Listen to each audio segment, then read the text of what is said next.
সবাইকে স্বাগত জানিয়ে শুরু করছি আজকে শ্রী মায়ের কথা। মায়ের কাছে ভালো মন্দ সব রকম সন্তানেরাই আসে। কৃতি ছেলের প্রশংসা শুনে মা খুব খুশি হতেন, অপরের কাছে খুব আনন্দ সহকারে খুব উৎফুল্ল হয়ে সেই গল্পগুলো বলতেন।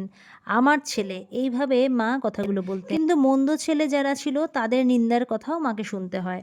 মা শুনে খুব মনে মনে কষ্ট পেতেন, কিন্তু মায়ের স্নেহ ভালোবাসা কিন্তু উভয় সন্তানের প্রতি সবসময় একই থাকতো, ব্যবহারেও কোনো তারতম্য হতো না। এই প্রসঙ্গে একটি গল্প আপনাদের কাছে আজকে শেয়ার করছি। নবাসনবাসী এক সন্তানের প্রতি মায়ের অপার স্নেহের কথা এই গল্পের মূল উপজীব্য বিষয়।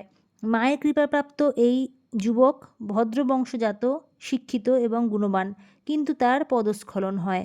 মায়ের প্রতি তার ভক্তি কিন্তু ঠিকই ছিল আগের মতোই, এবং সে আগের মতোই মায়ের কাছে নিয়মিত যাওয়া আসাও করত। কিন্তু অন্য নিষ্ঠাবান ভক্তদের এই ব্যাপারটা ভালো লাগতো না। তারা মাকে বলতেন তিনি যেন যুবকটিকে আসতে নিষেধ করে দেন।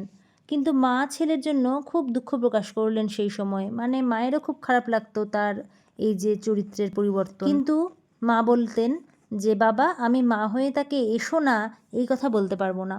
সন্তানের যাওয়া আসা স্বাভাবিকভাবেই তখন বন্ধ হলো না, আর মায়ের স্নেহ আদরও কিছু সেই সন্তানের প্রতি কম হয়নি। তখন ধীরে ধীরে ছেলেটির মনে অনুশোচনা আসে এবং সে নিজেই নিজের ভুলটা বুঝতে পারে। সবাই বলুন জয় শ্রী ঠাকুরের জয়, জয় শ্রী মায়ের জয়, জয় স্বামীজির জয়।